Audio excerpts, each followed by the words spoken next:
ঠান্ডার সময় রোদে বসতে কার না ভালো লাগে, কিন্তু আমার এমনই কপাল, আমি তো ঠান্ডার সময় এমনিতেই রোদে খুব একটা বাইরে বসে কাটাতেই পারি না কারোর সাথে গল্প করে, কেননা আমার সবসময় কাজের মধ্যেই ব্যস্ততা থাকে। কেননা তোমরা তো সবাই জানো। আর এই যে দেখো সোনাই কতটা কাঁদছে, ওকে স্নান করাবো বলে ওর গেঞ্জিটাকে আমি খুলে দিচ্ছিলাম। যখনই আমি এই যে জলের মধ্যে ওকে বসিয়েছি, ও একদমই চুপ হয়ে গিয়েছে। ও স্নান করতে ভীষণ পছন্দ করে জানো তো, চুপ করে বসে আছে জলের মধ্যে। কিন্তু ওর শরীরটা খুব একটা ভালো নেই, ঠান্ডা লেগেছে, শরীরটা একটু খারাপ মতো, ওর ভালোই শরীরটা একটু খারাপ। সেই জন্য আমি ভাবলাম যে তাড়াতাড়ি ওকে স্নানটা করিয়ে দিয়ে তারপরে আমি কিন্তু রান্না করব। এখনও পর্যন্ত আমার রান্না হয়নি।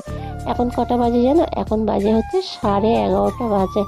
আর কখন রান্না করবো আমি নিজেও জানি না, কিন্তু আমি ভাবলাম সোনাইকে স্নান করিয়ে দিলেই সোনাই ঘুমিয়ে যাবে, তাহলে আমার রান্নাটা করতে সুবিধা হবে। আর এই যে দেখো সোনাইকে স্নান করিয়ে দিতেই ও সঙ্গে সঙ্গে ঘুমিয়ে গিয়েছে। ওকে আমার জামাটা পর্যন্ত পরানোর সময় যায়নি, কেননা ওকে একটুখানি ক্রিম মাখিয়ে তারপরেই হচ্ছে জামাটা পরাবো।